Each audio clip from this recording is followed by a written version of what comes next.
What is going on, everybody? Welcome back to Sideline Summit. I'm Antonio Perez, joined as always by Danny Cole, DC, UPenn's finest, Chris Coacher, CB Coacher Boy. We got another great episode for you guys today. The wildcard round just wrapped up, and we're looking, well, it's not all the way wrapped up. We still have Monday Night Football, Rams, Vikings, but we are looking forward to the divisional round. In this episode, we'll be previewing that, obviously recapping the games that were played already in the wildcard round. Before we get into any of that, though, of course, leave a like, subscribe to the channel. If you're new, turn on those post notifications. And then if you're listening to this on audio, leave a like, download the episode, follow the show, whatever helps push that algorithm. But we can head right on over to Danny for Summits and Plummets. Yeah, I'm going to start with the Summit. Pretty simple. Started off. I went to 2 football games this weekend. I'm exhausted. People are going to say, oh, like, your fault going to football. Dude. I will never recommend that to somebody again, like ever, to try to go to one game in one city and then bounce to another city. Like these announcers that do that, insane. I have to give it out to them. Like flying, I went to the game. Like I couldn't imagine having to work at the game. So no, I think I'd be up for it, but I mean I'd be up for it. Not in the cold though. Not in the cold though, dude. Yeah. The Eagles game, I will say. Oh, I guess that's the Summit. Eagles win there. Unplanned Eagles tickets. My aunt texted me last minute. It was like, "Hey, you want to buy these tickets?" My friend's selling them for $150 a pop. So I was like, "Yeah, sure." But no.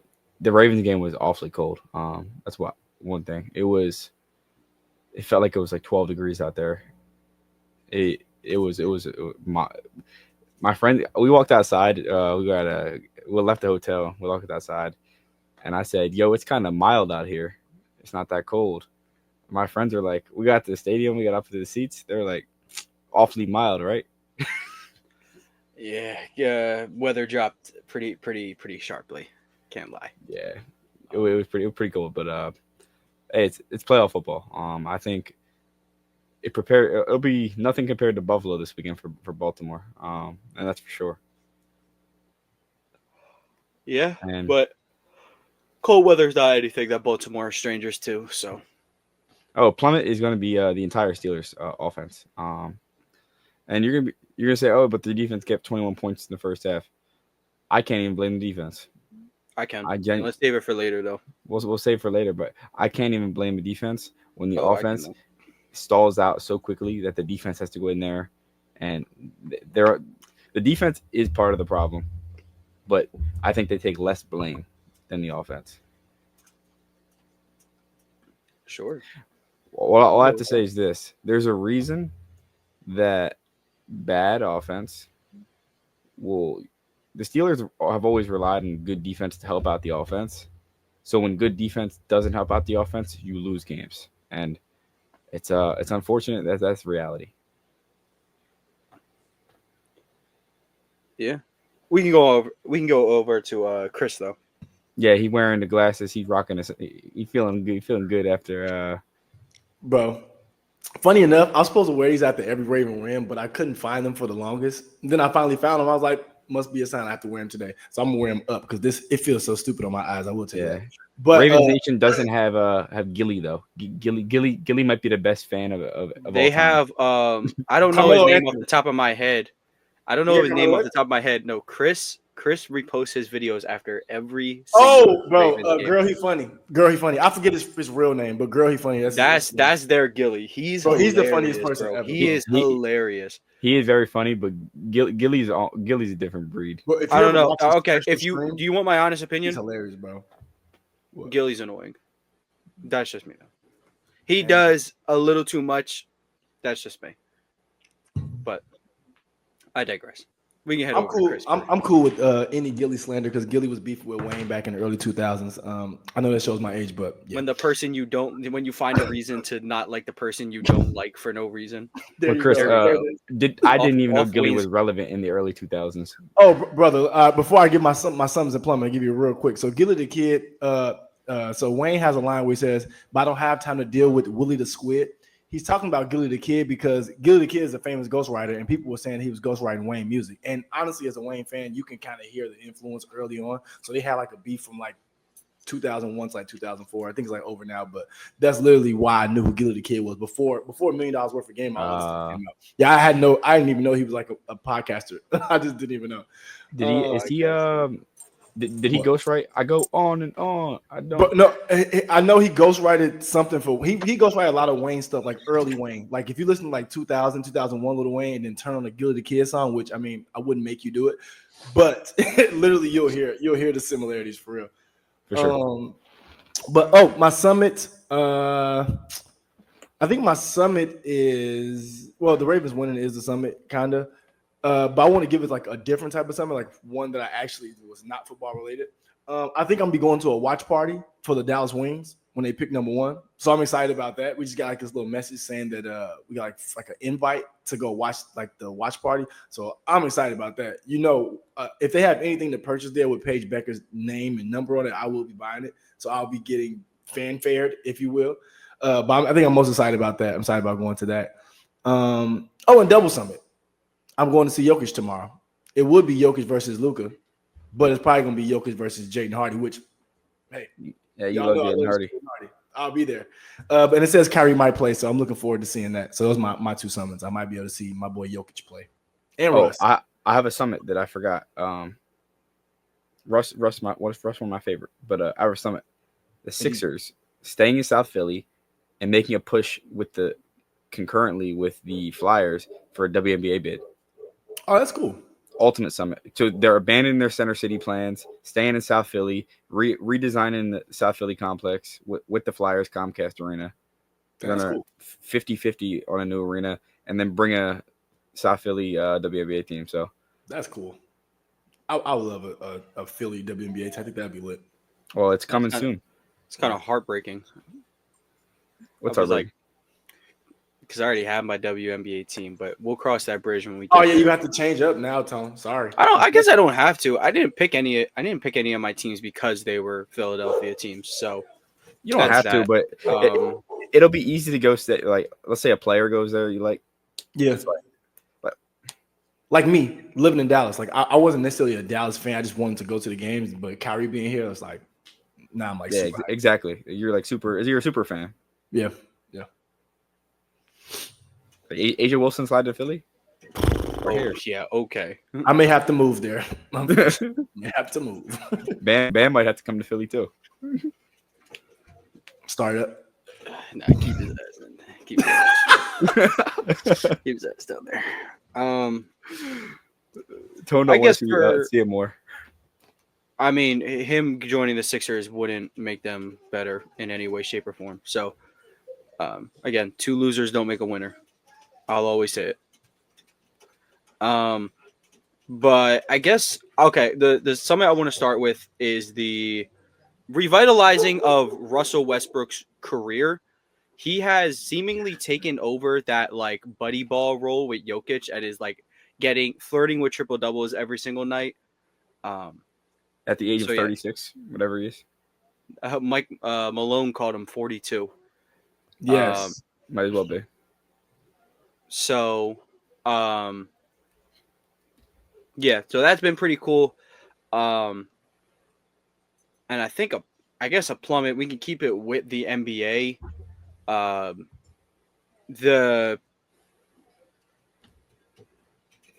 The preseason pick of Jason Tatum MVP is over until Joe Mazzulla realizes that they just don't lose when he has the ball a lot.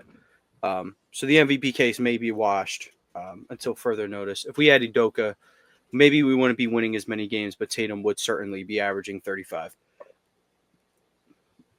It was a nasty game last night. I mean, not too. He went 14 for 30, which is 46% from the field, but he was getting his shots up for sure. When you're the best player, you should shoot 25 plus times. I don't care what the percentage is. I really don't care. And I love that for some players. Like, okay, if you go 9 for 30, okay.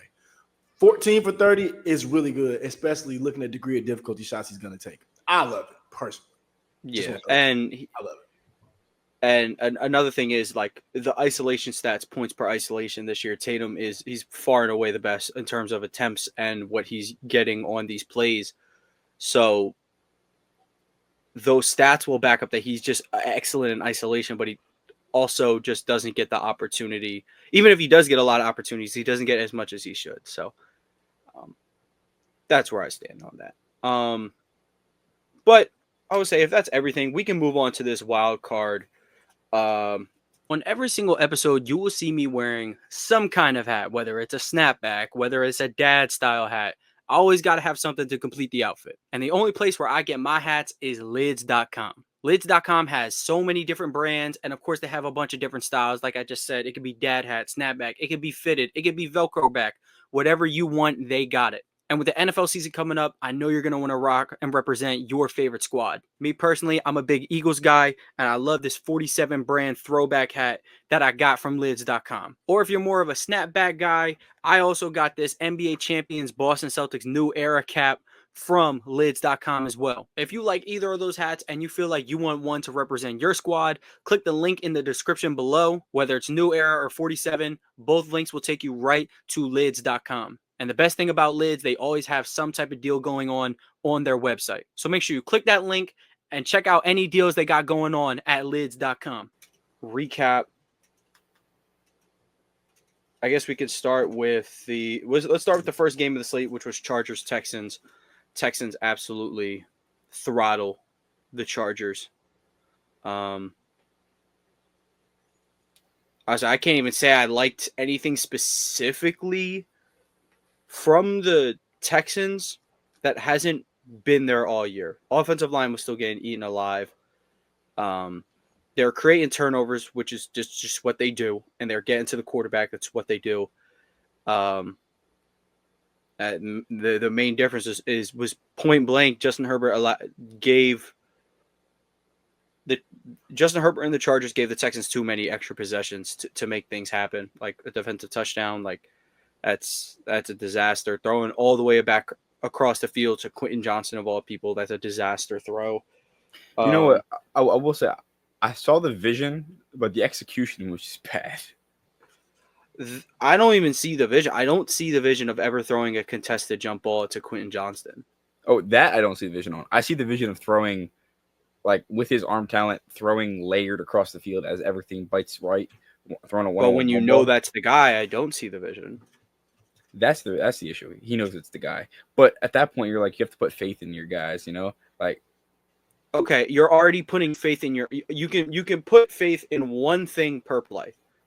You put faith on your arm on that one, but you can't put your faith in your arm and that guy.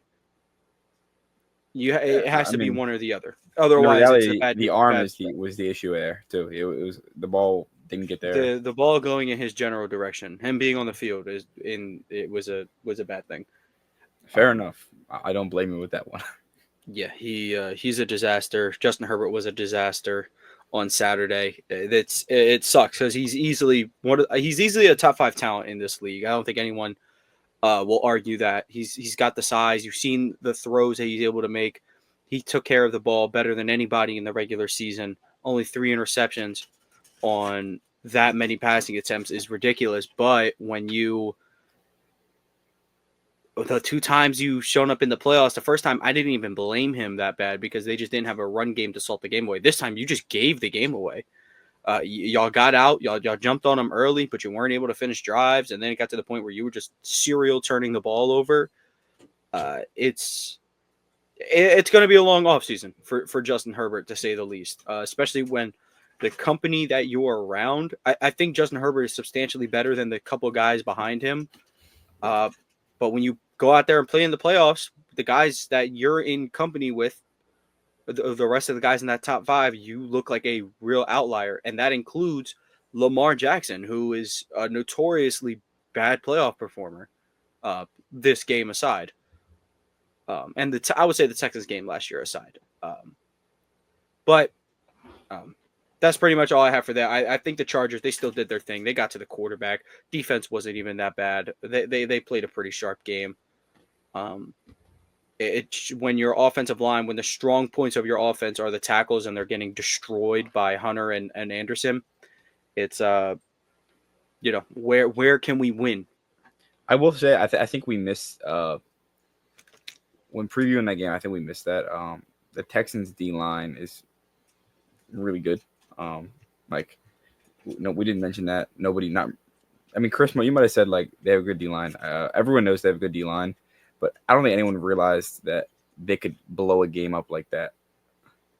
Well, we didn't take it into consideration because the Chargers have had two of the best tackles in the league all year, so figure they at least hold their ground.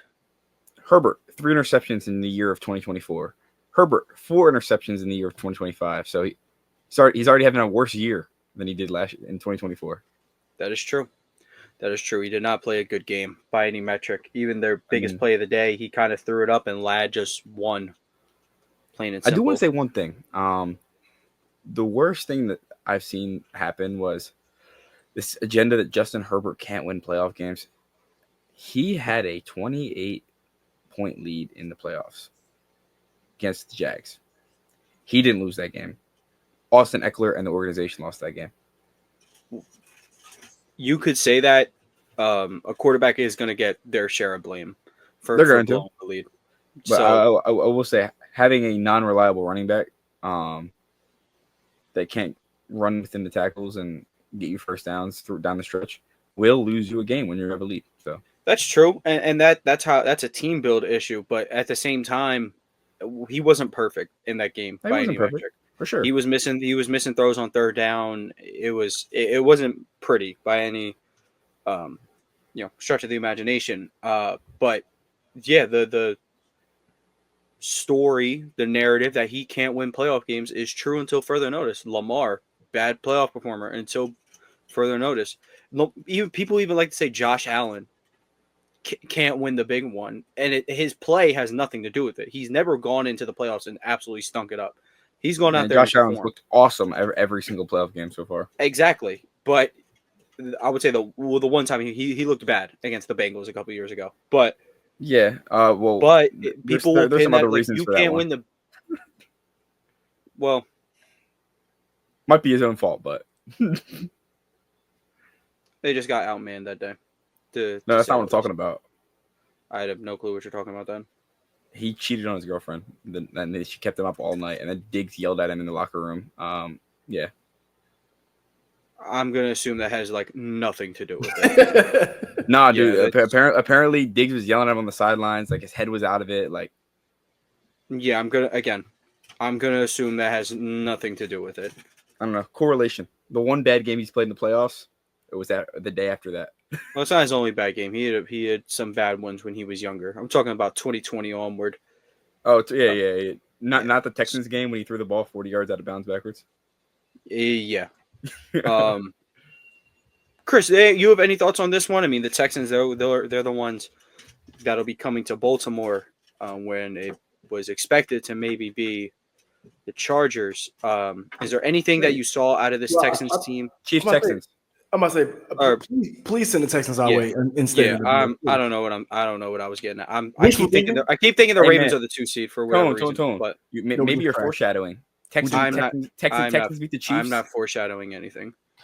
I'm not foreshadowing anything. I think for me, for the Chargers, I think it was a good thing they lost, because I think I said this maybe earlier on in the last episode. It'll force them hopefully to address one of the biggest issues. You have to get Herbert somebody else on the outside. Like, you have to. I don't think that made him throw 4 interceptions, but I'm sure it didn't help, and it might have made 3 of them. Like, just trying to do too much and overdo too much, and I've seen it from my favorite player in the past, so I know what that looks like, trying to overcompensate. We don't have enough out there. So I hope this is a wake-up call to the Chargers to go get them some actual outside help. But outside of that, I think it was just a good win for the Texans. Hunter and Will Anderson absolutely wrecked the game. And I mentioned a little bit about it, but I just said how good it was as a tandem, but not in correlation to what they would do in the game. And and as Danny said, I completely missed that, just knowing that those 2 guys are special off the edge of there. And it kind of showed it.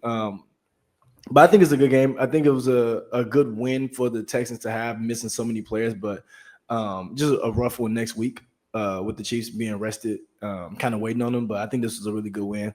But yeah, I hope it just forced the Chiefs to go get some real help for Herbert, not just draft a guy. I hope he's good right away. I'm talking about go get a veteran like a. I've said Devontae Adams, Tyreek Hill. If they do become available, I think Tyreek Hill like rescinded his availability. I guess I don't know, but someone of that caliber, like a DJ Moore addition to the Bears when they knew Caleb was maybe on the horizon, or to help Justin Fields. Like I need something like that for Justin Herbert, and I think they can be back again. Yo, Chris, I will say Texans. They remind you of that Jags team a couple years back with T-Law in the playoffs, and they played Chiefs in round 2 after beating the Chargers in round 1. I would say so, but Stroud clears that loser Lawrence over there. Sorry. I think it's close. Tone probably agrees with that. I think Lawrence that year is way better than the best iteration you've seen of Stroud in your life. I'm with that. I agree. Since then. Sadly, hasn't, and neither has Stroud because he didn't necessarily play good either. Or playoff game. Y'all told me that mattered. Everybody told me that mattered. Who said that? Because I've never been a quarterback or a win stat thing. Because if they are, I'd be flaunting my quarterback as best in the league, at least second best. Jalen, dude, if quarterbacks aren't a win stat. Hurts one of them ones apparently. Quarterbacks only a loss stat when your quarterback wears 8 and they don't play a great game, or if anybody else does anything good, they lose. It's a quarterback stat. Man, I will say. Man, the world is not okay. The world is against Lamar Jackson. He definitely gets a little bit more pressure, but he loses and plays like shit in the playoffs. So it's a little different.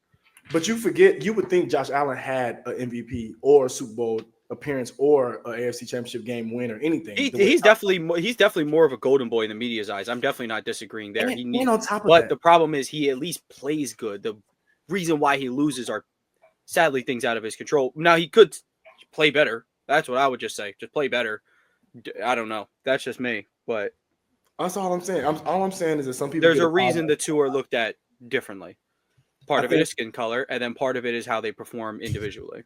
I don't even know if it's that for them, but I think just on top, just that whole fact, I think it's just NFL as a whole. Like I don't even know what we would have to say for Mahomes. We haven't had to yet. Like haven't had to have an apology tour for Mahomes, but I've never seen Burrow. Or I've never seen a person not be in the playoffs and then be solidified again as top 4, even though Burrow is. I get that.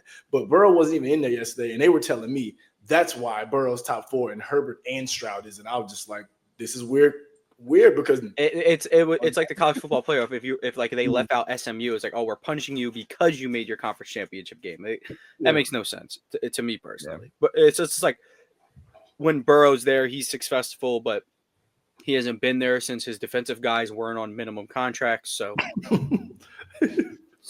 they're men's. Yeah, two-way deals. Yeah, they're really on exhibit 10s. So, what would exhibit 10 look like in the NFL? Like, what is that? What money do you? What is that?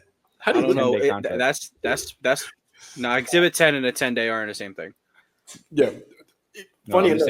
Imagine a 10-day NFL contract. Oh, the one DeAndre Johnson signed with the Ravens? Oh, that one? Yeah. Wow. Basically. Yo, Deontay looked good in the playoff game. He running some good routes. Yeah, he had that one catch I saw. Thanks for that 18 yards. I appreciate it, sir. I'm a DeAndre Johnson fan. I'm just hating. He didn't do anything with us because we hate him, obviously. I like Deontay. Obviously. Deontay is... He's a guy. He's certainly a person.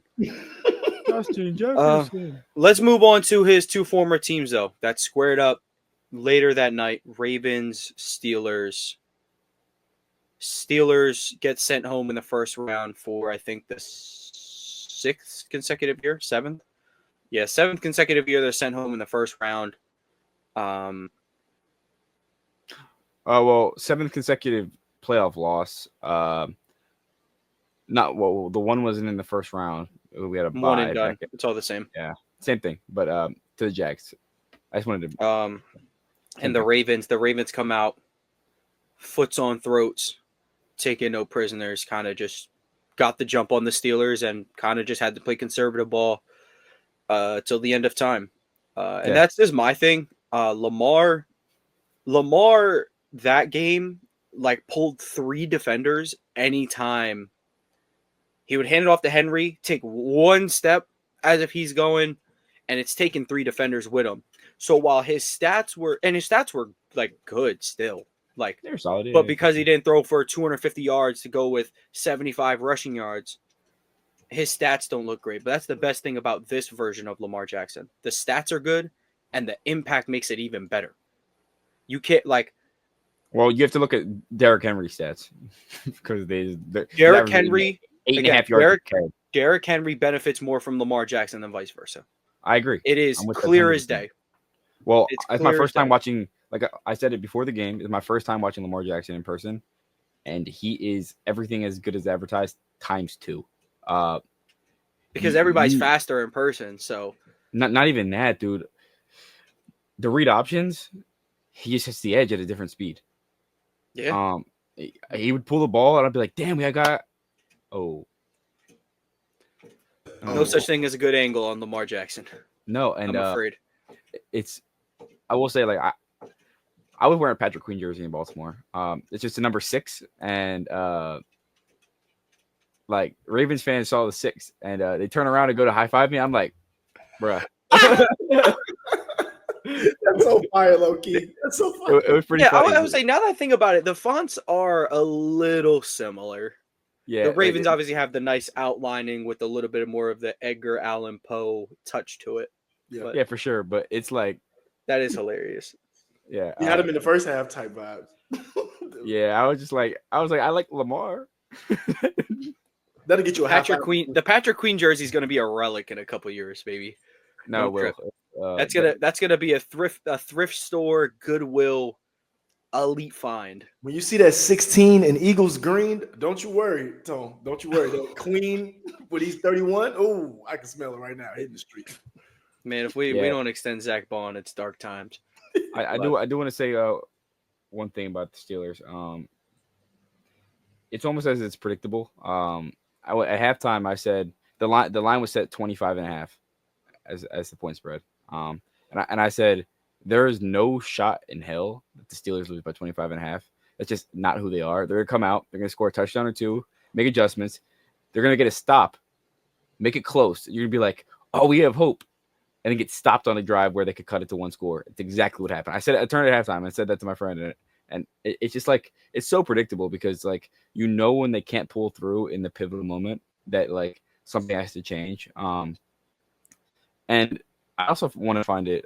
One more note about them is you shouldn't find yourself in that many moments if you're a good team. If you're a great team, you're not going to find yourself down needing a touchdown to keep yourself in the game that much. But it seems like every year for the last 7 years, the Steelers have needed a score in the third quarter with 2 minutes left. They needed a score in the fourth quarter to go down and game-winning drive. And I'm going to call it the Bryce Young effect.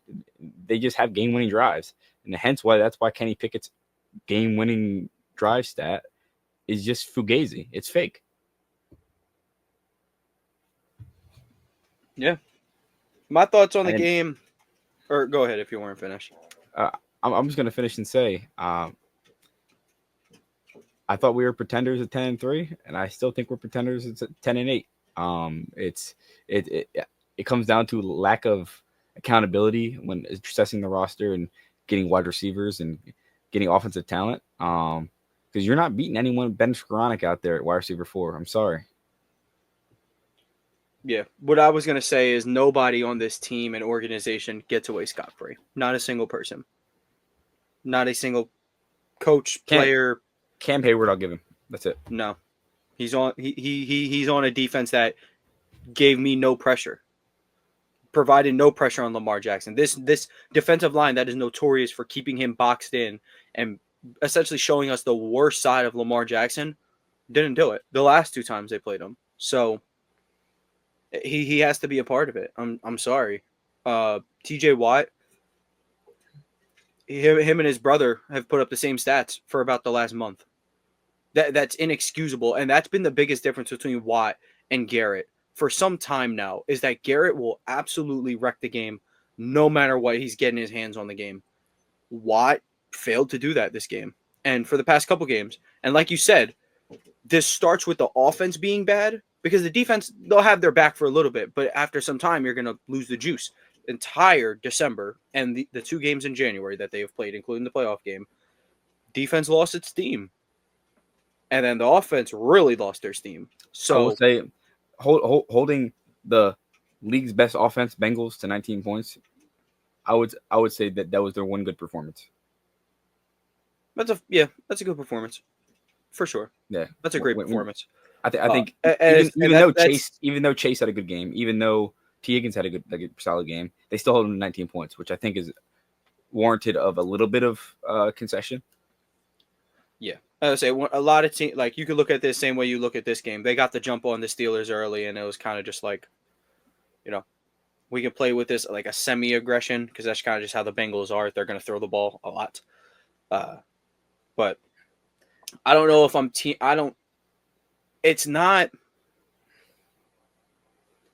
I think I'm on the point where it's not fire Mike Tomlin. That's not what this is. And I hate to see the Doc River comparisons, because I think Mike Tomlin is a phenomenal head coach. I think they just need to part ways.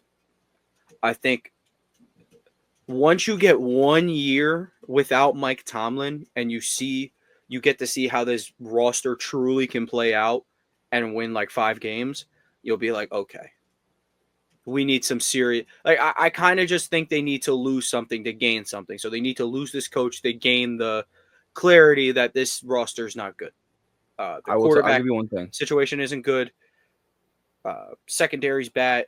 There's so many holes, and it kind of just has, Tomlin doesn't get away scot-free, though. He's kind of been a coward. So I agree with that. I think that what should cross their mind, which I know it's going to suck, is to trade TJ Watt. It's to trade Cam Hayward. But actually, Cam Hayward might as well just retire soon. Look, you have young edge rushing players. You have Highsmith. You have Herbig. You have other young talent. So you have 2 options. Go all in. Draft high talent, high caliber wide receivers like Egbuka. Like, try to trade up and get Ted McMillan. Mortgage the future and pull a Rams and go all in. Or trade, get rid of players, concede, raise the white flag and say, we're not doing anything. We can't win with Russell Wilson and Justin Fields. I think they're going to go to neither is what I think they're going to do. Neither.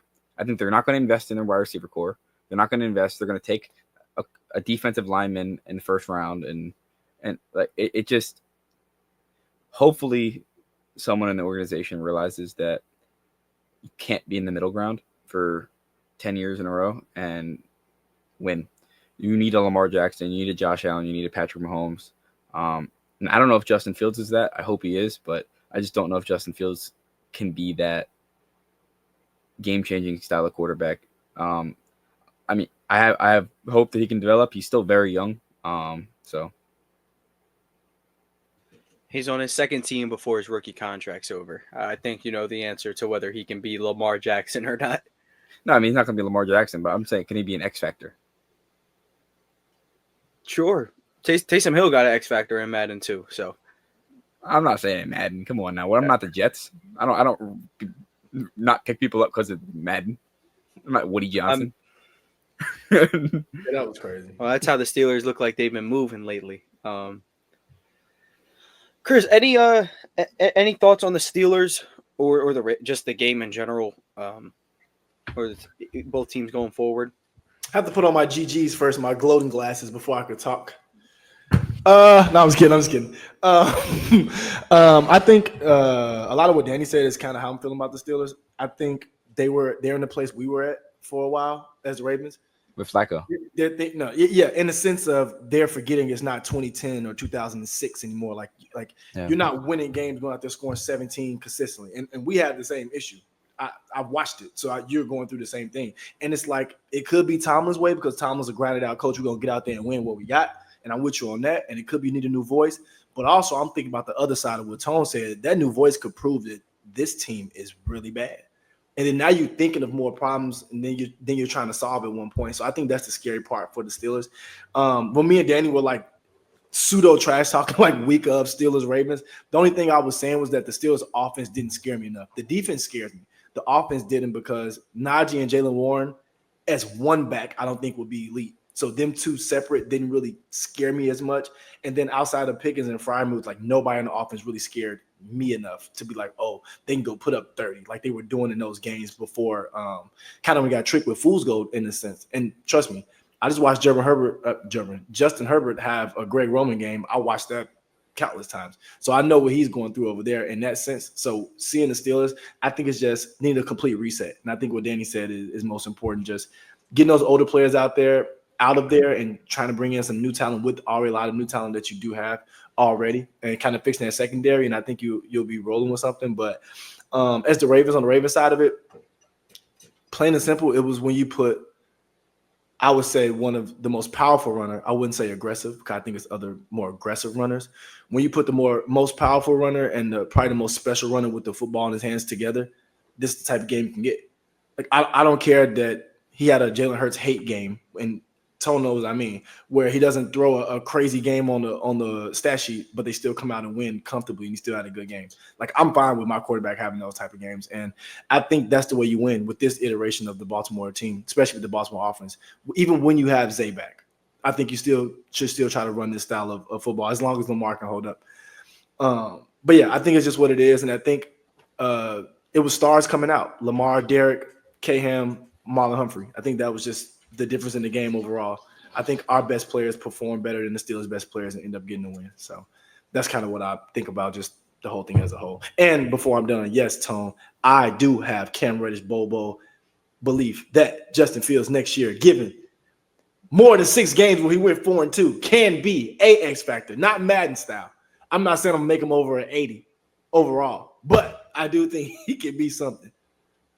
I do want to. We were just talking. I say, I don't think he can run better than Russell Wilson, and I think it about stops there. And on a team like the Steelers, running matters a lot more than being able to throw the ball. I suppose. And then what happens when they put 8 people in the box? Put Russ back in. Play that Army Navy football. And then they drop back. Then what happens? You heard it. You saw the gadget play that Justin Fields in, that one play. I thought it was a couple special packages. What was that? I was expecting to see more. I had my Justin Fields popcorn ready to watch him go out there and make spectacular plays. I only get to see him once. Excuse me, Mike Tomlin?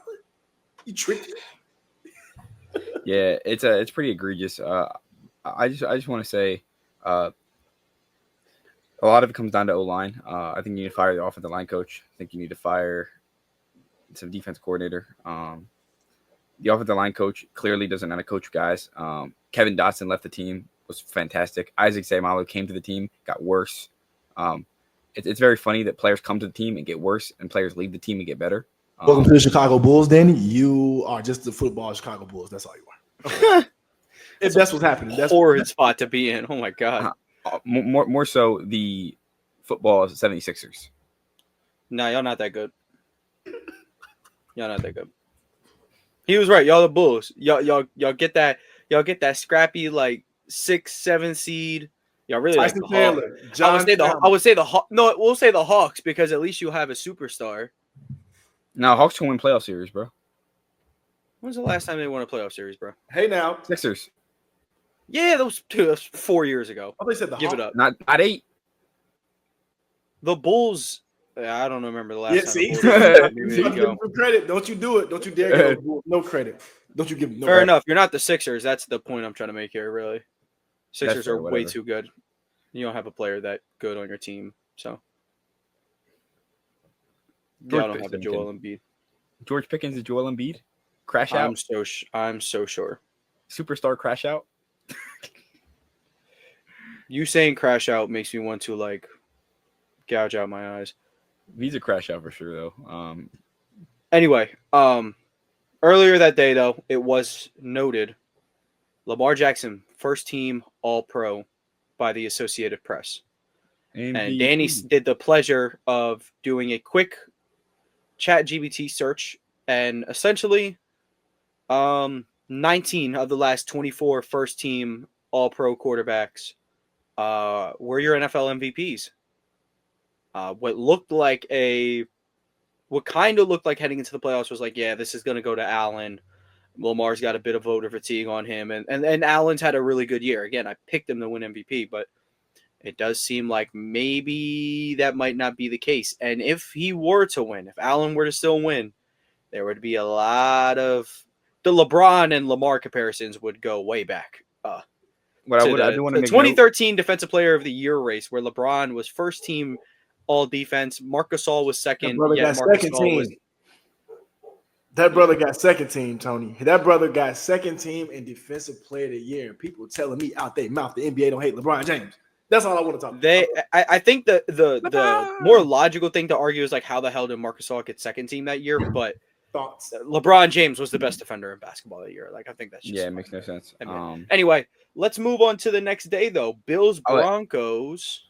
I do want to say the line moved from Allen was an underdog at plus 300. He's now minus 350 favorite after we did that ChatGPT run.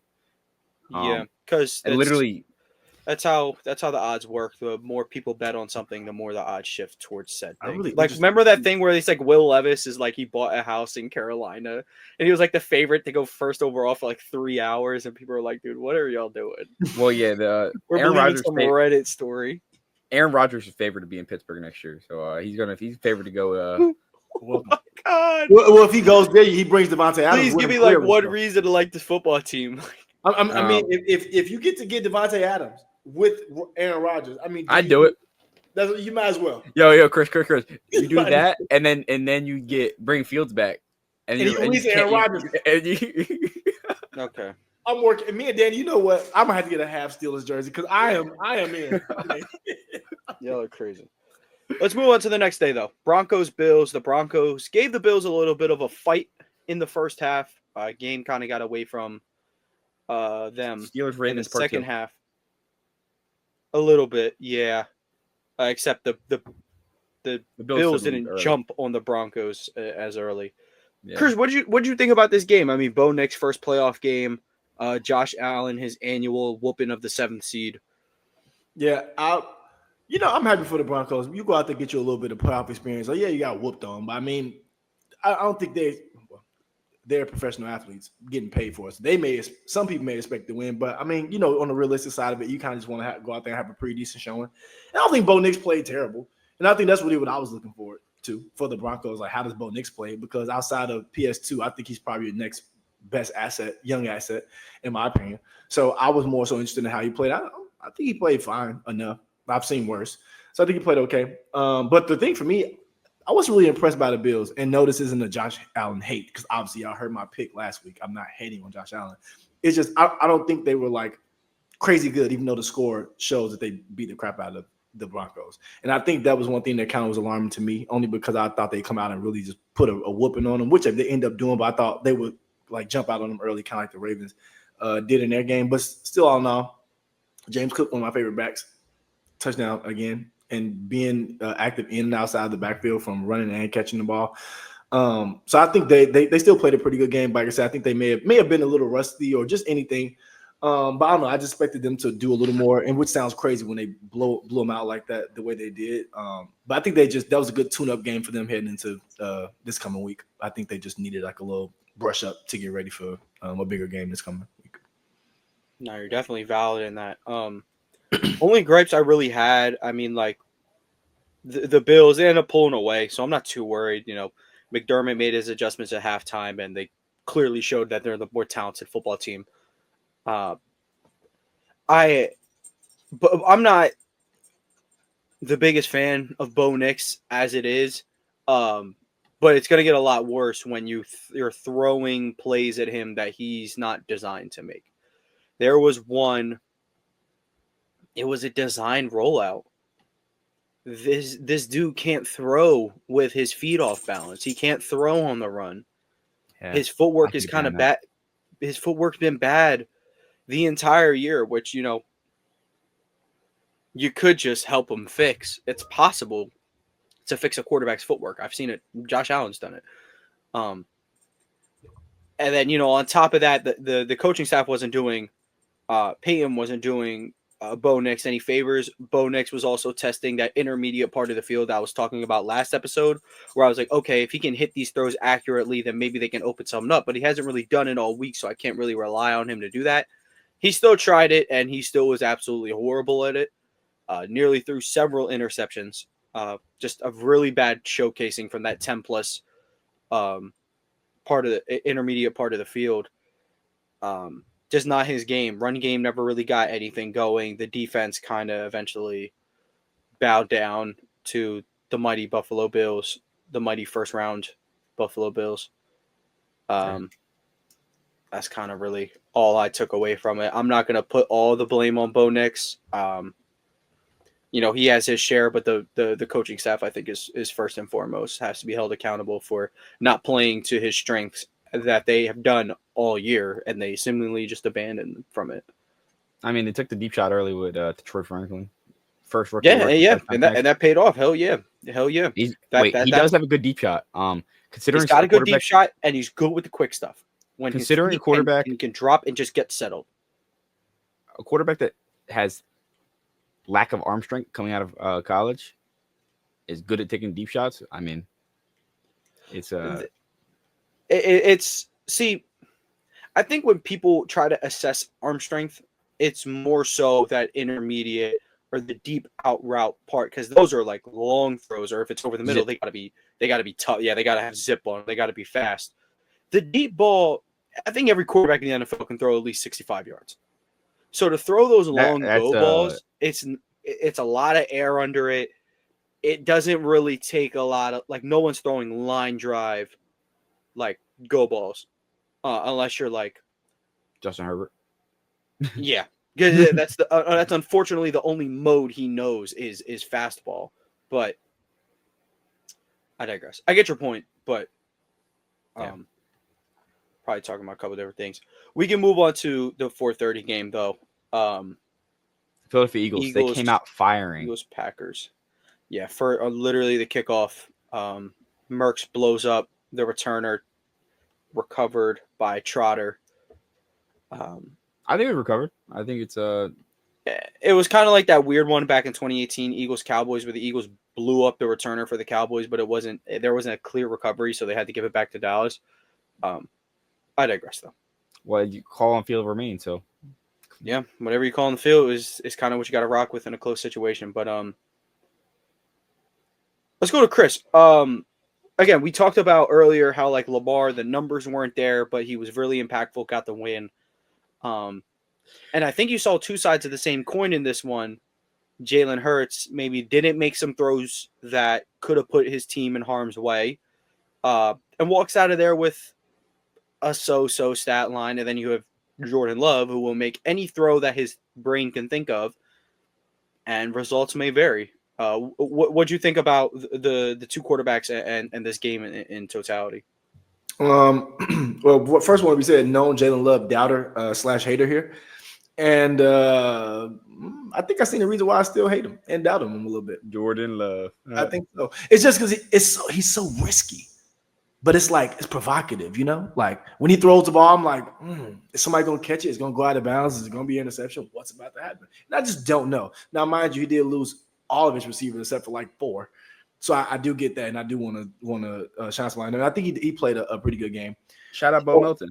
All things considered, I think he played a pretty solid game. Yeah, shout out Bo Milton. And also, what I will say about Jalen Hurts is the 6 passes he completed before he missed the next like 56, they were beautiful. And then all the ones he completed after the ones he missed were beautiful and timely and on target. So I'm just a human here. I'm just giving the guy grace, from missing time from, I don't know, a concussion. Maybe he was a little off. That's all I'm saying. I think he still played a great game. And this is where I don't penalize good players on good teams. Luckily, he has Saquon Barkley. So if he's not having the greatest time, if he's seeing 4 defenders, there's only 1 right there, you can hand it to Saquon Barkley and you'll figure it out after that. So I think in my eyes, it's just a great team win. You needed every piece of your team for this win. Zach Bond, huge interception. Quintanamo Bay gets a pick at the end to kind of seal the game. Well, seal it because they were already up. But I think it's just a good team with a good win. I think that's what it was for the Eagles. And I think that's what it's been a lot of time for the year. But I think what we've become in sports as a whole is just we want our superstars to play superstar every game. If LeBron doesn't have 40, 10, and 10 at the age of 40, he's washed. So it's like when Jalen Hurts having those small, big games, it's not enough for the media, for the critics, but it's enough for W's. And that's what matters the most. And I think that's what they got out of that. And at the end of the day, just a good Eagles win, which we've seen all year. Eagles team win. That's what we've seen all year. Yeah. You can go to Danny. Danny probably had the best view of the game than all of us. Yeah. What I will say is I think Jalen Hurts misfires felt amplified at the game. The crowd was booing. The crowd was into it when Hurts was missing, when Hurts was not throwing the ball, when he held the ball long. And I think part of that is getting reps. I think a game where your defense dominates and you get a playoff win is the ultimate rep game. And that's what you need after. Like, you're gonna say, "Oh, is he mashed potatoes?" So I heard someone say, "He has mashed potatoes for brains. You can't read a defense anymore." No, it's not that. When you don't play football for 3 weeks, you have to not learn, but you have to go through your reads again. You have to get acclimated with everything that feels good. And especially, he didn't get cleared till the Saturday before week 18 to start going through limited practice. So he wasn't even getting his mental reps in, not even physically. So I think it means a lot that he played this game. Look, he didn't play the best game of his career. He didn't play Jalen Hurts Super Bowl level. The Super Bowl was the best game he's played in his career, and they lost, unfortunately. But the reality is, he played good enough to win. He completed passes. He played efficient. He didn't turn the ball over. Yeah. Dan Orlovsky did it. Go ahead if you weren't finished. I was gonna say he didn't turn the ball over. That's everything about playoff football. You should reference back to Steelers Ravens playoff game. They had 0 turnovers either side. It's kind of crazy. No one's causing turnovers this weekend, and I think this game tonight's going to be a little different. But the Texans took all of them. Yep. The first game that nobody the Bills about. Had several dropped interceptions. I'm telling you, the Texans took them for everybody. They were supposed to be at least one per game, and the Texans were like, no. Nah, we got them. We got you. They said Texans are God's chosen angel versus devil worshiper in Mahomes. Lassiter? Sure. Lassiter was out there making plays. Speaking of, he was. Yep, he's awesome. Boy. Y'all were right. That's my boy. So here's what I was saying. Let's get a little woke. Yeah, let's get a little woke. You know how Boston sports fans are kind of the ones that get pinned that racism label? Trust me, I know all too well, being a Boston Celtics fan, despite being the most progressive state in the country. But anyway, let's start looking at Eagles fans a little bit. Methinks. So when Carson Wentz, Danny knows this very well. When Carson Wentz was playing in 2020, delivering hamburgers and McDoubles to the defense every single week, twice a week, he only played 13 games, and he had 12 interceptions. He had like 26 turnovers on the year. If it wasn't 2 picks, it was a pick and a fumble. If it wasn't 2 fumbles, it was 2 picks. Like, he was playing absolutely horrible, and yet the city still entirely had his back. I had his back too, as a natural thing to do for your quarterback. But once Jalen got in there, I was like, oh yeah, we're riding for Jalen. That's how this thing goes. Jalen Hurts doesn't put the ball in harm's way, only makes the most precise passes that he believes that he can. And they're calling for the dude's job. People on Twitter calling for Tanner McKee. I'm like, okay, yep, let's throw Tanner McKee in there. Let's see how good Saquon will do with Tanner McKee at quarterback. Because it took him 30-something carries to get to that, 134 against Dallas? Definitely. He got force-fed. He got force-fed crazy in the fourth quarter. It didn't look good without Jalen back there. It's kind of the same dynamic that Lamar and Derrick Henry do. Saquon Barkley was gone for 200 if you wanted to at the end of that game right there. The Cowboys one? No, against the Packers. Oh, yeah. If he wanted to. He was going for 200. He made the right move, though. He made the right move. I agree with the right move. Which we've been seeing for years in this sport, but the ones who need to put the 1-800 number in their phone are convinced that he works with Vegas. So look, I had a bet on Saquon Barkley money line. I do not on anytime touchdown. I do not care. It is the correct football play. By the time the Eagles got the ball back, I assumed the parlay was dead. Exactly. So, but anyway, the point is that Jalen Hurts plays a smarter brand of football, doesn't turn the ball over, yet the whole city's coming for his head. Would you prefer? Justin Herbert is a very similar guy who doesn't really put the ball in harm's way, hence why he only had 3 picks. He's not that aggressive for the most part. He's going to do what he thinks is best for the team. He tried to get a little outlandish, and look what happened. He threw 4 interceptions. One wasn't really his fault, but there's no category for not your fault.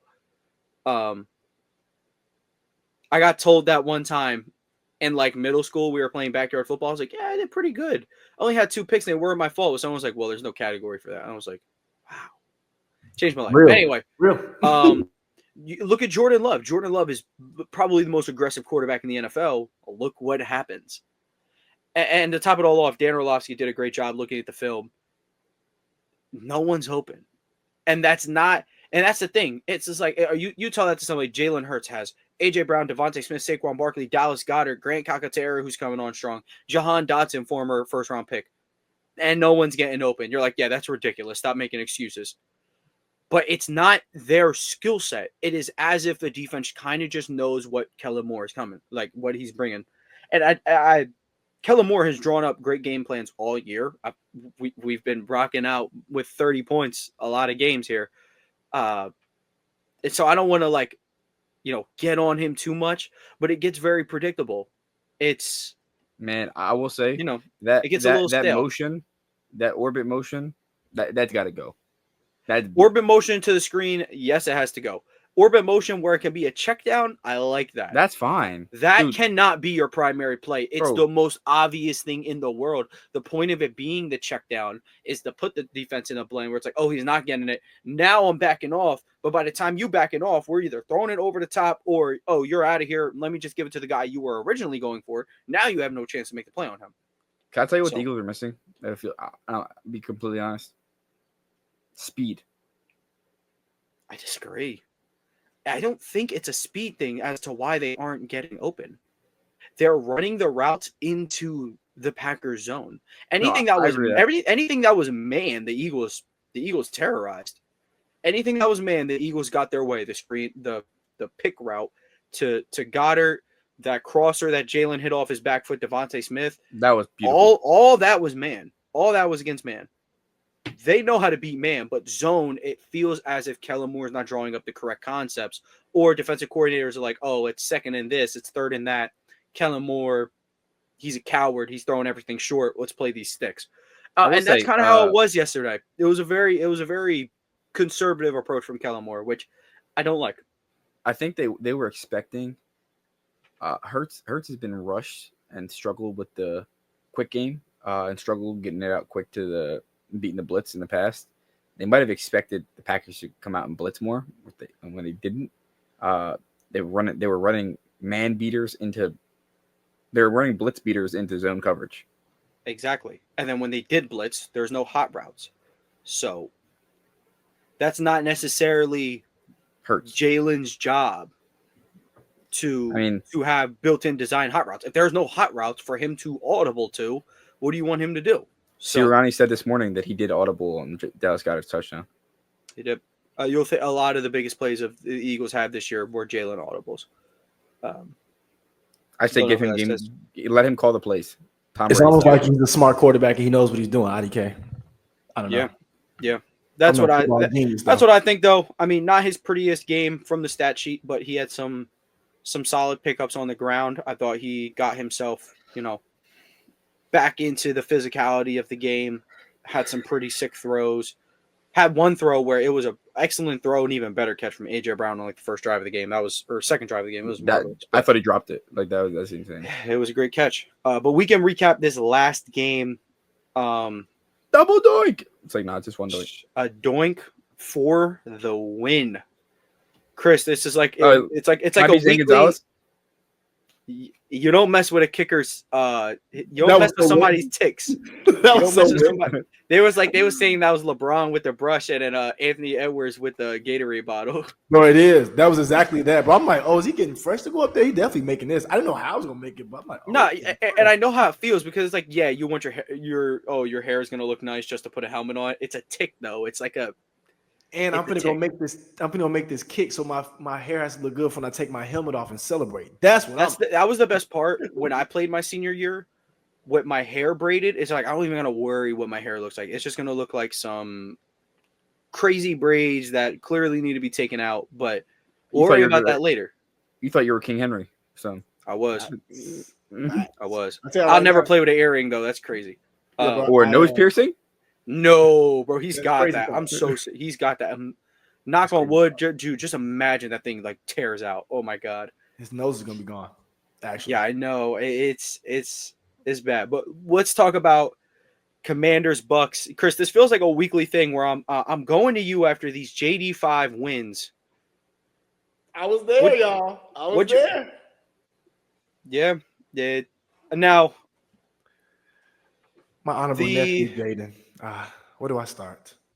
This The was Bucks, the Bucks had the game in their hands and lost it. They did, and all I really want to say about this matter is Mike Evans. Y'all know the videos of the two old heads who be hooping together. He was like he can't guard me. He never could guard me. He's known me for like 40 years. He still can't guard me. I was like, they just go play the game. They go be at a senior citizen league, flag football league, still talking trash to. Yeah, Mike Evans clearly got the better of him last night. It wasn't even close. He destroyed him last night.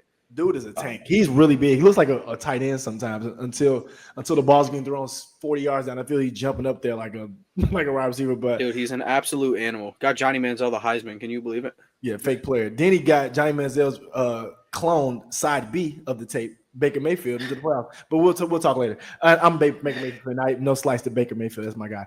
But I will say this, man. Jane Daniels, that kid, boy, I tell you, I think the part I like about Jane Daniels is every week he does something different.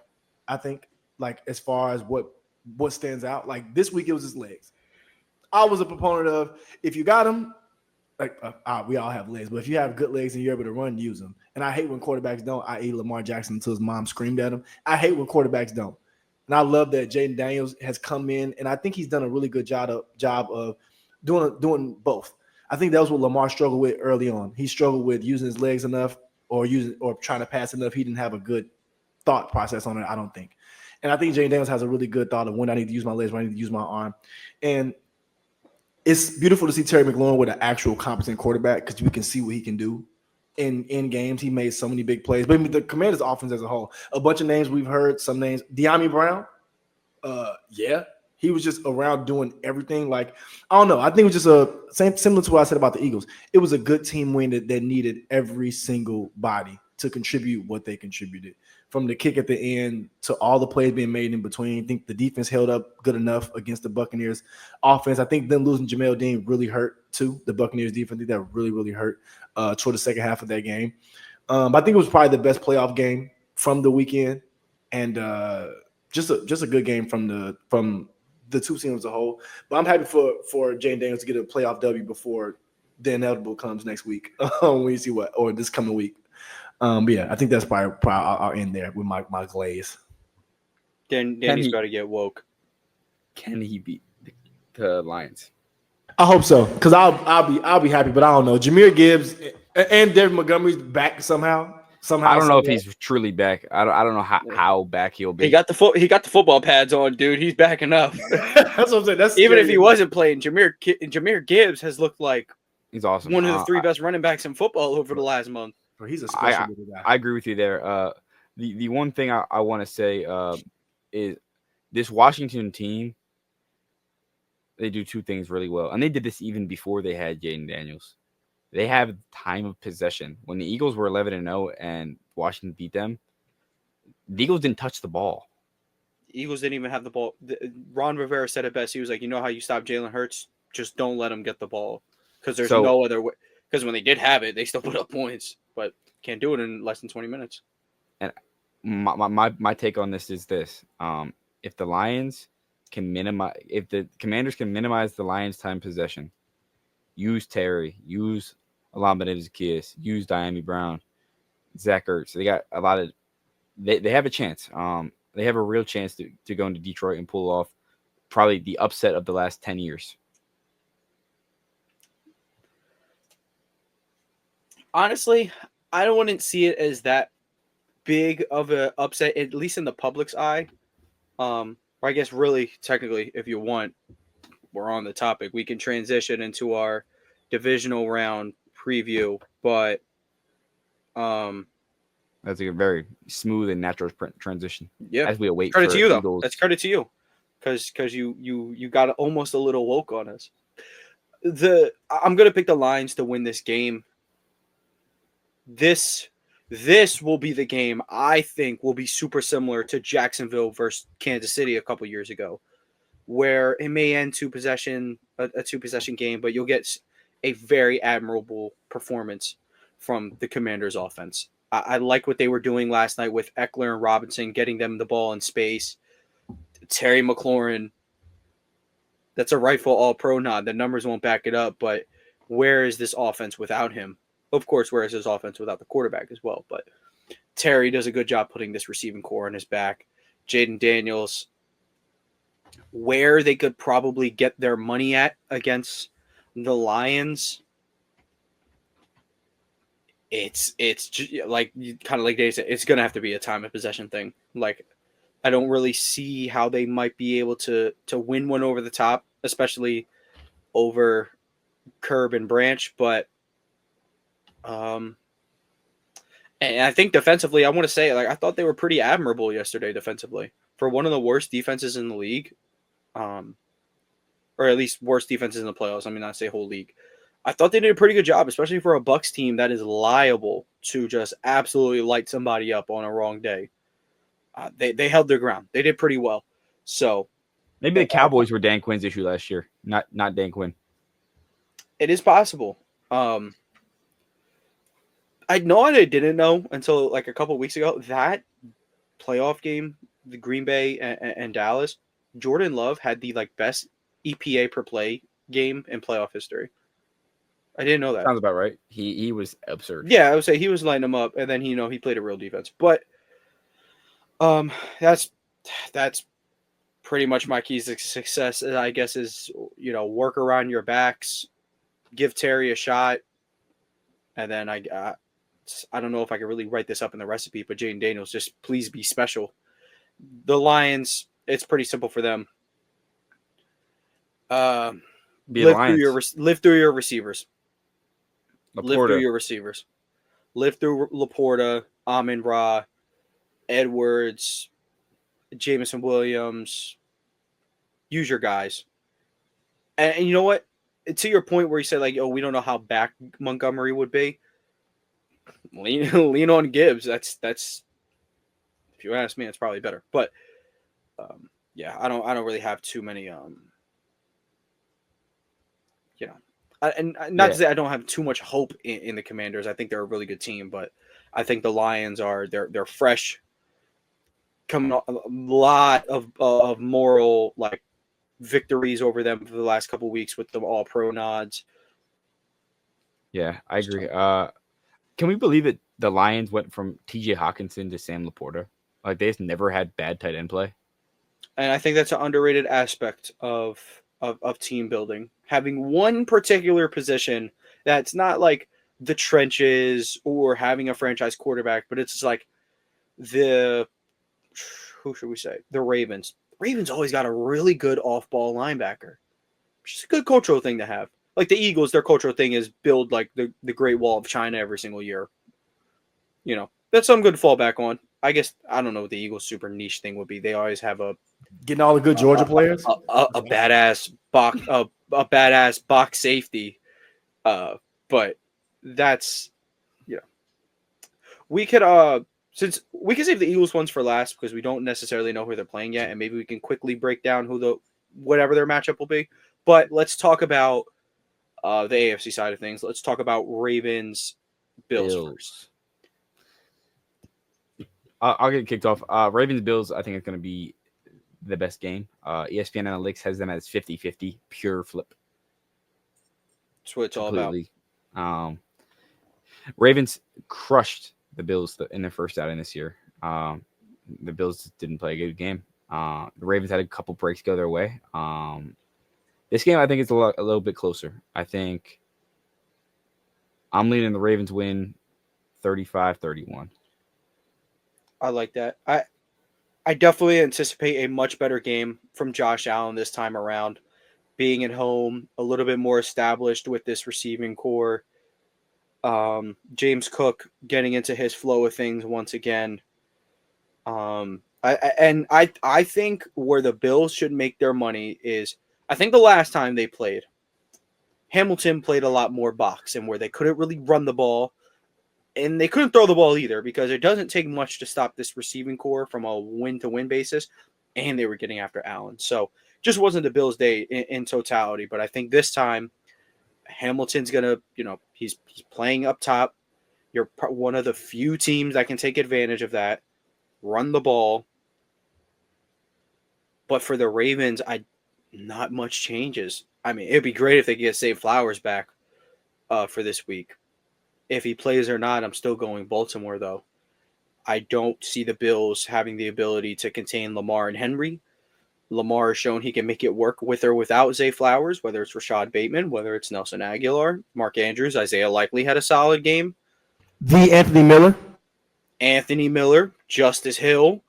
I mean, it's such a next man up mentality for both of these teams, really. But I think this is going to be Lamar's first signature win, beating another top 3 quarterback in the NFL, out-dueling another top 3 quarterback in the NFL, and making his way to see Mahomes once again conference championship. I'm going to go a little bit lower score with this one, ever so slightly. I'm going to go 28-24 Ravens. I know where Chris is going, so looks like we have a clean sweep here. Chris loves to do this reverse devil magic thing, so he's probably doing that. Bills. Oh, you know exactly what I'm doing. I have to. I have to stay consistent. One thing I'm going to do is be consistent. I'm kidding. This is what I really think. I think Ravens and Bills Twitter are absolutely insane for thinking that it's going to be anything similar to what happened in the first game. Because the Bills are missing a lot more than they're missing right now. And the Ravens weren't even a good defense yet. It was just a random good game. So I'm expecting another really good game from both players from both teams. I'm just hoping that we the Ravens stay consistent in running the ball, bro, and not doing that crap they did last year against the Chiefs. Oh, we can't run the ball as Chiefs, so they just don't try. I'd rather try it 30 times and then figure out it don't work from there. So I'm just hoping for a really good game. My score is 31-20, though. I think the Ravens win 31-20. I think we see a Tucker sighting where we're going to need a couple big field goals early. I'm just thinking of it. But I just think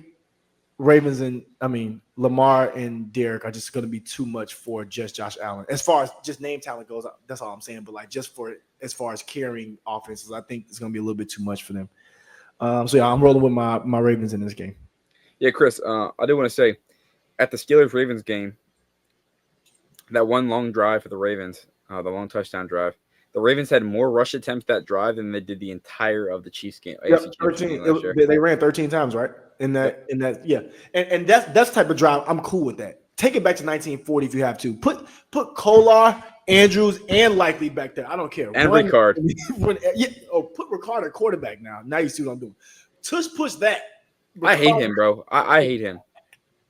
But he reminds you of all the old fullbacks who's like nobody reminds you of Mike Allstott, but just fullbacks of that lane when they were just ridiculously. John Higgins, dude, he is fat. A real baller right there. You know he's Chris, running back. He looks like a fullback. He is fat. Dude, Patrick Ricard is fat. He's 312 pounds. And it's that's a lot of man right there. And it's no muscle without fat. I'm cool with that.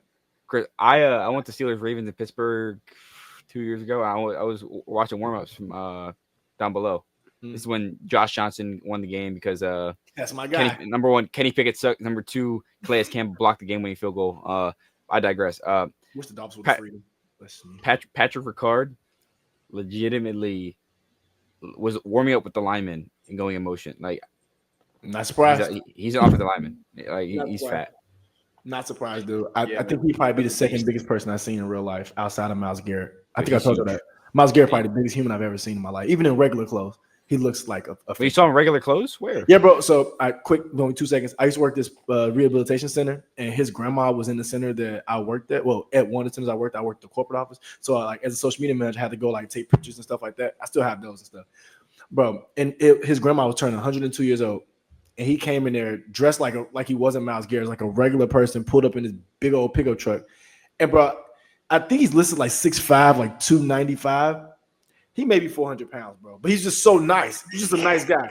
He's just running around he's like, hey, man, nice. How you doing? Nice to meet you. And just talking to everybody, hugging people's grandmas. I'm like, bro, you better be careful. You squeeze too tight. Those organs They're dead. They're too big. That's what I'm saying. Did y'all see the clip he had with the guy on the Ravens? And then Rose everybody Garden. was like, Rosengarten? Yeah. He was like, people are like, yo, Mason Rudolph had to have said the N-word, dude. He had to have said something crazy. He had to, bro, because Myles Garrett seems like the nicest dude. Nah, Myles Garrett probably he got pissed off or something. He probably just crashed, bro. I wonder why he got mad, man. I wonder why he got mad. It had to be something, bro, because that dude seems like outside of throwing maybe it didn't have to be a racial slur, but he had to have said something like, crazy, something nuts. He dude. probably had some inside info on his girlfriend or something. He had something family oriented or something. He had to say something about family. He had to say something crazy because that dude swung a helmet at that dude. He said, "I knew about the Texas A&M stipends." I don't know. He said no. Dude, Myles Garrett is a super big Marvel nerd. He probably hit him with spoiled some Endgame lore. for him. Endgame, and he couldn't take no more of that. He couldn't take. Oh my god. He said, He was "Remember, like, Thanos it's snapped like, what do his you fingers?" mean He said, Iron "What?" Man dies? I've heard enough of this. I wouldn't blame him though. would crash out Spoiling too. I'm Endgame crashing. was deep, man. That was some serious stuff.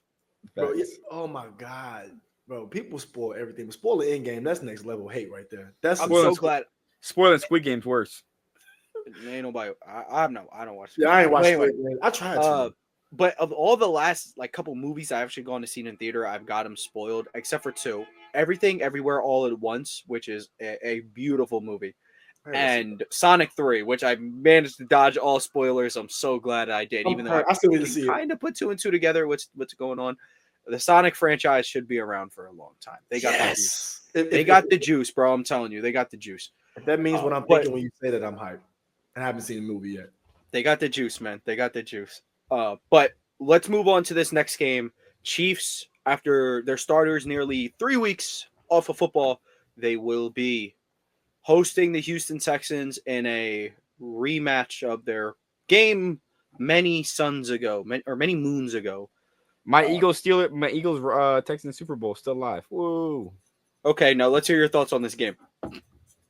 Chiefs win by 2 touchdowns. Yeah.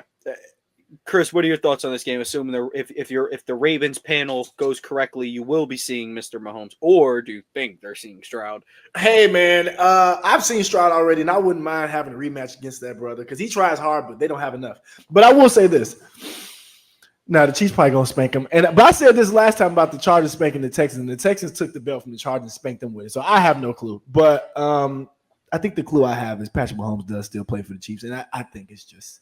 They might be just a little too much, and I think Pacheco having more time off and getting back acclimated. I think that's what people are forgetting. Like, yeah, Hopkins had more time. Rice is like, is she Rice back? No, Hollywood's back. No, yeah, Hollywood's back, and like that. Yes, that's all cool. But Pacheco getting more reps and getting more back ready with Kareem Hunt already still going. I think that's the most terrifying part about this Chiefs team. I think that's the thing that's going to keep Pat Mahomes upright against Danielle Hunter and Will Anderson the way that Herbert wasn't able to. So I'm going to buy 2 touchdowns too. Well, not 2 touchdowns, 10. I just want to say, Patrick Mahomes better than Herbert. Pacheco and the Chiefs running backs, you can say whatever. They could be the same as JK. Doesn't matter. Kelsey is. I might be Pacheco then. That's fine. Kelsey's leagues better than Will Dissly. Shout out Will Dissly though, man. Shout out Will Dissly. He tried his best as an old man. Thanks. Even how dismantled the Chiefs wide receiver room is, they are that much better than what the Chargers got. They are just that they can be 15-2 with. You haven't had a convincing win all year, and you lost to the Bills. It doesn't matter. They're 15 playing of them. 15 wins. At some would have been point, 16 if they just wanted to play Denver. But yeah, I mean, at some point, luck only means so much. Like winning close games seems to be a skill. It's a skill. It takes a little bit of skill. Yeah, I agree. I'm gonna go Kansas City in this one. I'm gonna go with maybe like a 27-21. I think the Texans can build off a little bit of what they had last week. You saw them take advantage of a quarterback trying to be aggressive against them. Where that used to be Mahomes, that's not really what he is anymore. Blame Matt Nagy. Yeah, he's sadly. But he's fine living with the checkdowns, the little stuff to Kelsey, the underneath stuff. But I think more than anything, this rest is huge. It's what people talk about. Oh, they're going to have rust. I'm like, well, I don't think the back-to-back Super Bowl champions who've been playing football for 16 weeks, I don't think they're going to be rusty if they take a couple weeks off. And I think on top of all of this, more this team than anybody, their offense is going to tremendously benefit from the rest. Kelsey was talking with Pat McAfee saying, like, I'm feeling 22 all over again. He's, we'll see how much that really is true, but we know Travis Kelsey absolutely turns it on for the playoffs. Ask Kyle Hamilton. And DeAndre Hopkins, who has been already solid all year for this team, he gets a bunch of rest, probably the most rest he's ever gotten in his career with, injuries aside. Like, it's just rest. I think this team's going to benefit greatly from it, and nobody is better than Andy Reid is real life Batman. Nobody is better than him with prep time. I agree. You give him too much prep time. You give him after a bye week. You give him over a month of football to prepare. He's probably put in enough hours on any type of opponent he could have had, and now he's got an extra week to dive into the Texans files and see what he's working with. Patrick Mahomes, 15-3 career in the playoffs. His 3 losses. That's Super good Bowl. for third most playoff wins of all time. Bingo. Behind Montana 16, so he could catch that before the Super Bowl realistically, and then he'll have to play another entire career of what he did to this point to get to Brady. Exactly. But let's just say this. 15-3. His 3 losses. That's so crazy. His 3 losses are Burrow and Brady 2 times. Well, the Bucks, Patriots, and Bengals. Bucks, Patriots, Bengals. Overtime loss to the Patriots where he didn't see the ball. A Super Bowl loss where he was missing his starting 2 tackles. He was missing a lot more than that too. It was a bad game for him. He didn't play phenomenal. I mean, he played all he could do. Yeah. I'm not making excuses though. A loss is a loss. A loss is a loss, but you go back and watch the mics up. Mind you, Mahomes threw like 200 yards and 2 picks, no touchdowns. And everyone on the Bucs sideline is like, dude, this dude's different. Like, yeah. Mind you, they have Tom Brady on their team. They're like, yeah, this dude's different. Yeah, and they won the Super Bowl convincing fashion. And then the Burrow game, they were leading early. I can put that one on Mahomes a little bit. Sure, for sure. I can put that one on him a little bit. Not scoring before half with Hill not getting in there and Eli Apple clamping him up. Eli Apple career playoff run will be remembered. I won't let that be forgotten.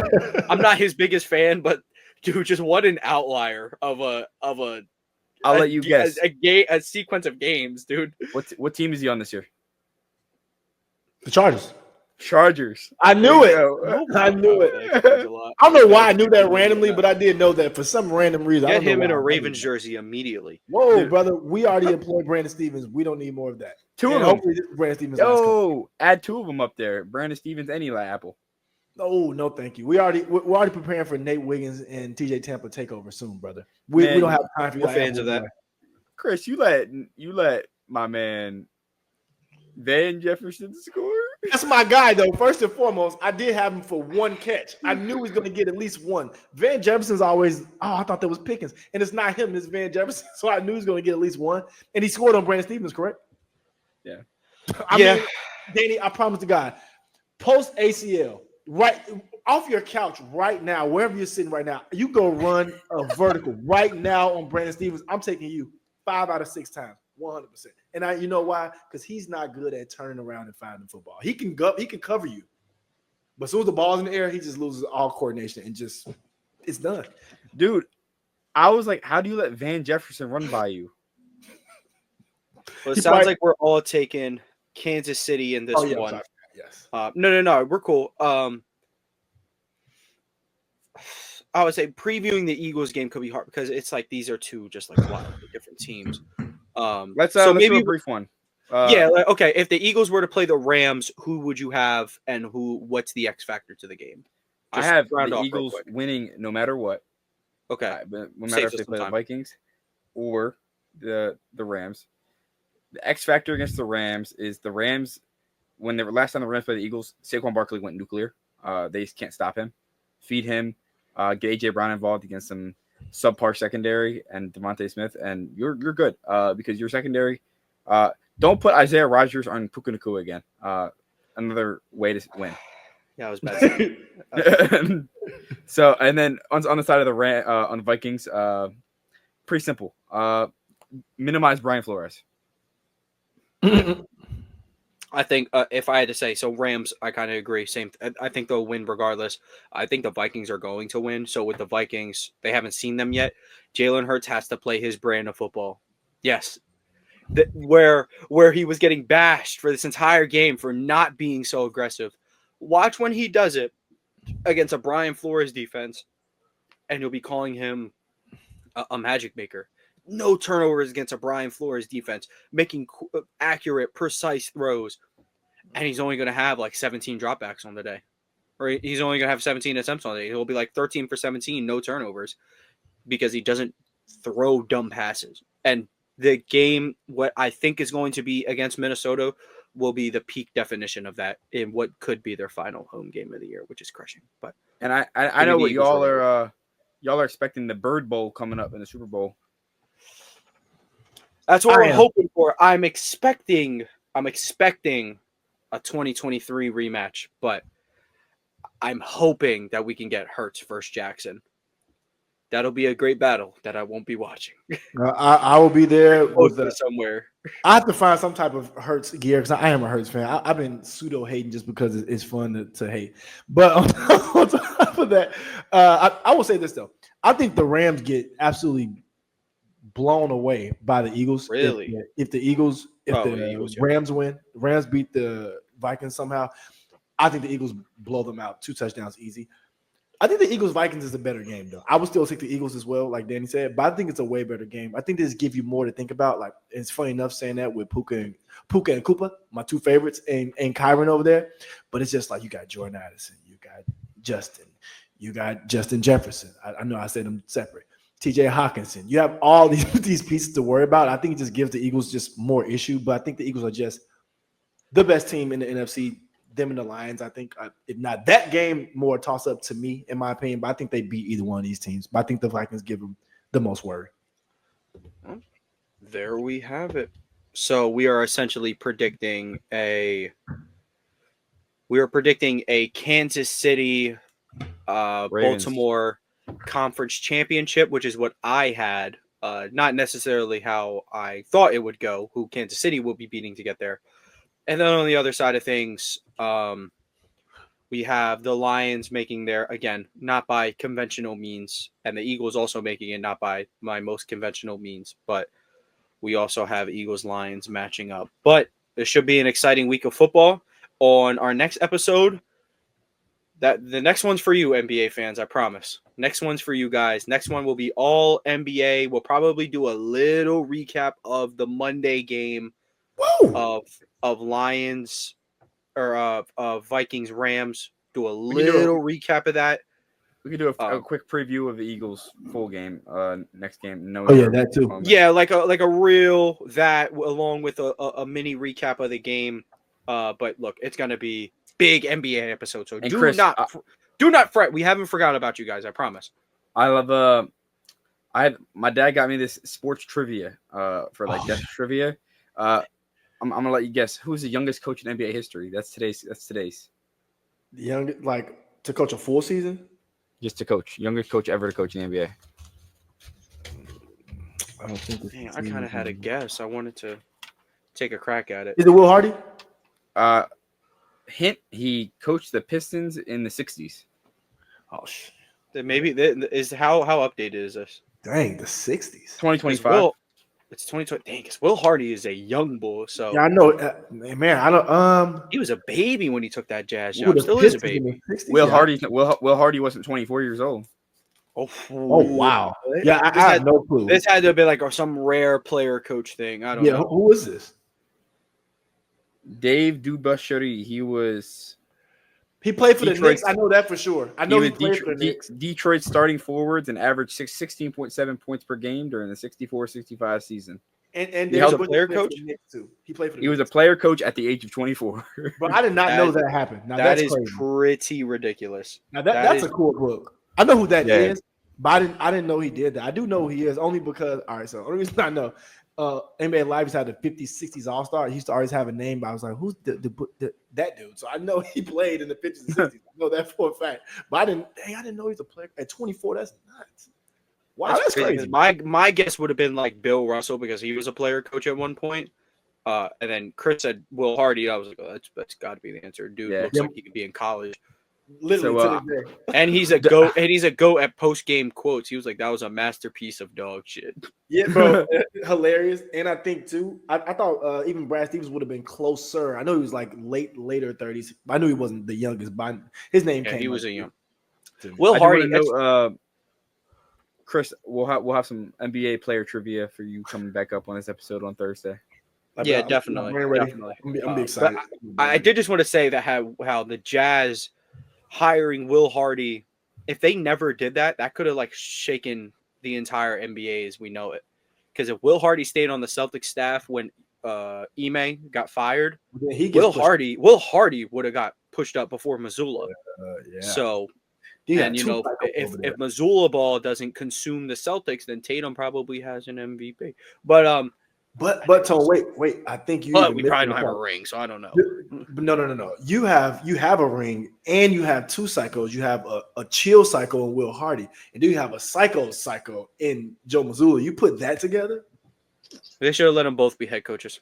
Might go 75-7. I'm just saying. IDK. Jalen Hardy's the better Hardy.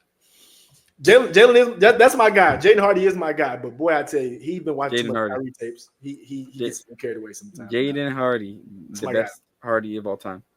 Over Jeff Hardy? No thank you. Yeah, I'll say not in a world where Jeff Hardy exists. Get the hell out of here. No way. Even Matt. No way. Even better. Deontay Hardy, Ravens. Oh, Deontay Hardy has not touched the field much for the Ravens, but thank you for your service, sir. I appreciate it. Chris, some guy comes up to me at the game. I'm sitting next to him. He goes, the Ravens should have activated Deontay Hardy. I went to high school with him. No. And thanks for telling me, but no. No. We already have Tyler Wiles out there. We can't have two of them. Nah, they got Steven Sims returning punts. And Anthony Miller. Don't you forget, he did take Patrick Queen's number. Anthony Miller. Dude, I saw number 6 on the Ravens catch a ball. I said, who is that? But I was like, hold on. What? I was like, dude, I didn't know he was on the Ravens. I was like, who? I didn't know either. But apparently he's on the practice squad for a little while and it's just got elevated. I had no clue. Yeah. I know it's so random. That's bad. I feel like casual for the first time in my life. I feel so casual. I'm like, this is my team. I don't know these guys. That's only the first time? Well, for the Ravens, yes. For me, I did feel casual for the first time for the Ravens because I know almost everybody, even the people who never going to play. But I didn't know Anthony Miller was on my team. Thank you, sir, for your catches, though. Appreciate you. That's everything we got for you guys today. Again, leave a like, subscribe to the channel if you're new, and if you're listening to this on audio platforms, leave a like, follow the show, download the episode if you enjoyed it, leave that 5-star rating from AP New Freezer, Culture by Migos, DC Comics. Thank you guys for tuning in. We'll catch you guys on Thursday. We're out.